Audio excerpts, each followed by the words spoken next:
Um, I want to do a bit of an introduction today that goes back to the very foundations of a new kind of development within God Squad. Now, God Squad, of course, has been known historically, specifically as a ministry to outlaw motorcyclists particularly. But we didn't actually begin with God Squad. We began with a very broad ministry before we even started with anything to do with the bike scene. During a time when lots of young people were looking for answers, just prior to the Sunbury Pop Festival in Australia and prior, of course, to Woodstock. But all that period when there was a profound searching on the part of young people, and I was just a young evangelist at the time, to use a term that's a bit out of flavour these days. But I was out there trying to speak some good news into a culture that really had lost a lot of hope.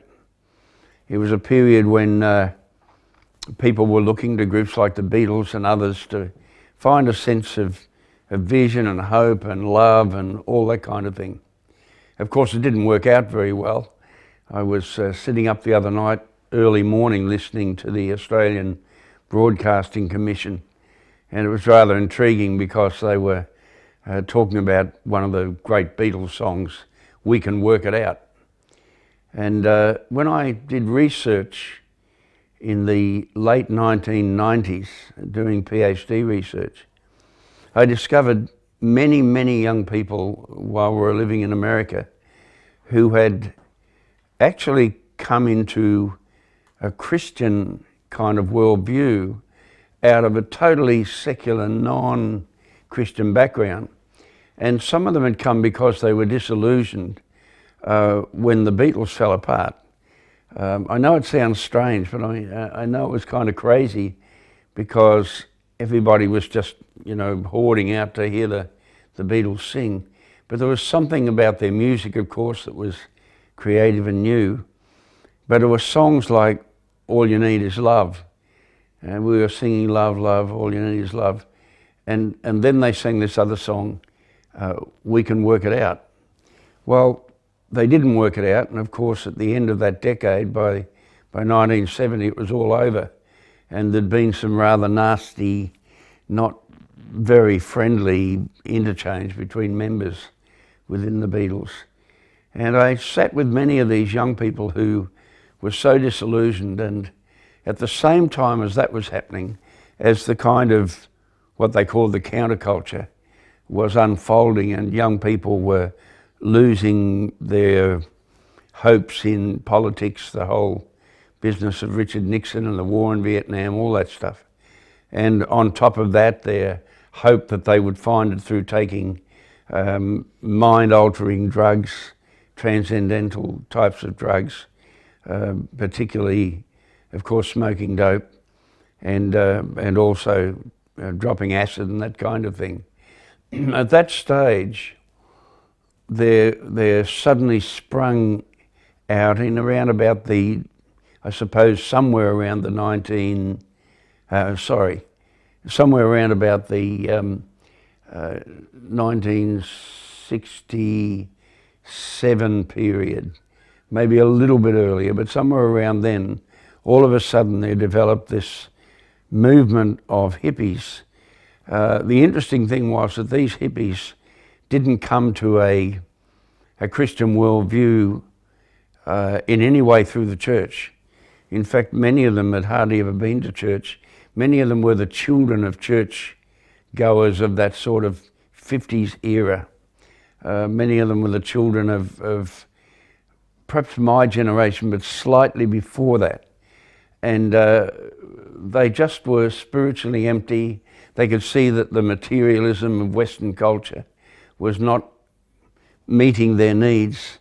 And of course, the whole Vietnam War thing, the violence thing, and the racial thing, the conflict over sexual issues, all of those things were causing a great stir at the time.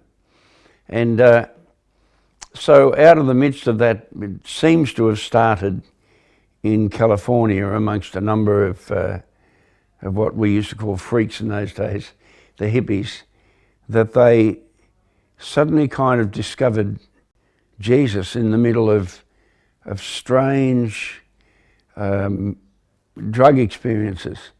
Some of them ended up being converted in ways that are very, very difficult to psychologically or rationally even explain.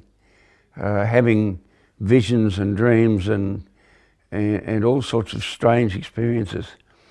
Now, at the time, they, of course, many of them thought that Jesus had been, almost kidnapped by the church. They saw the church as an institution that was too linked with the military and the establishment of the whole political regime in the culture.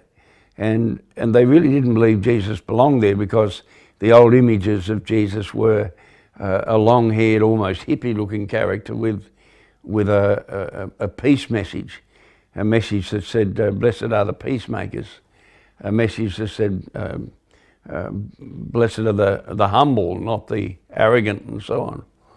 So many of them at that point suddenly started to find these spiritual experiences. And some of them began to form little communes, which is a starting point for me now, because not only did they have a desire for spirituality, they had a desire for community.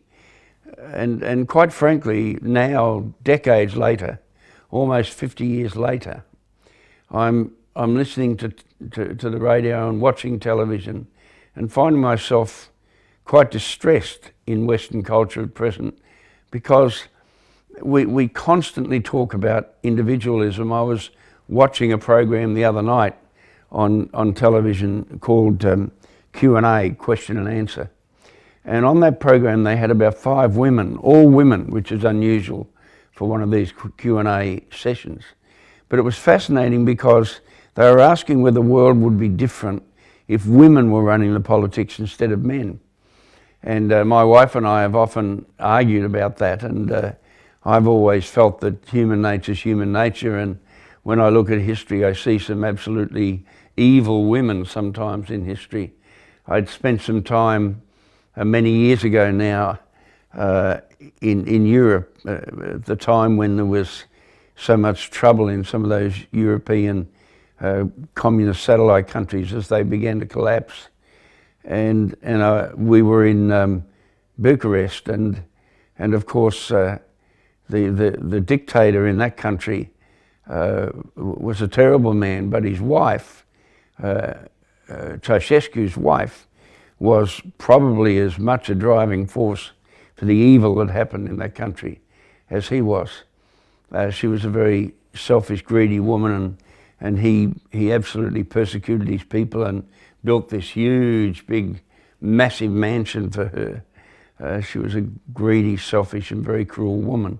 So I was thinking about this, and as I listened to it, I thought, it's strange, you know, here we are 50 years later, and we've still got the same problems. We've got war breaking out virtually all around the world. We've got just appalling materialism. And in the midst of all that, terrible individualism, where these dear women who were saying very good things about political issues, very good things against the kind of violence we're seeing in the Middle East and in parts of Europe and other areas of the world today, while they were saying great things about that, they also were saying, as advice to young women, what you need to do is to simply be who you are and do what you want to do. And when the question of sexuality came up, it simply said, don't do it if you don't feel like it. If you do feel like it, just do it. And the whole thing was absolutely about individualism. And I thought to myself, this is the great stress you see right through history. Do we accept what we call the collective?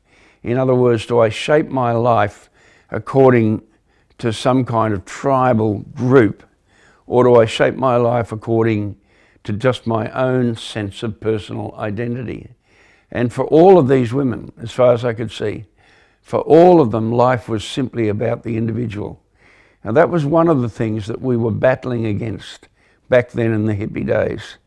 And the Jesus movement looked at Jesus, looked at the early church, and came to the conclusion that we ought to have a sense of community, that if you only obeyed the collective and went all the communist way so that everything was controlled by the collective, you lost your personal identity. But if you just lived it out according to your own personal identity, you lost the sense of human connectedness, and somehow or other that rich sense of belonging was lost as well.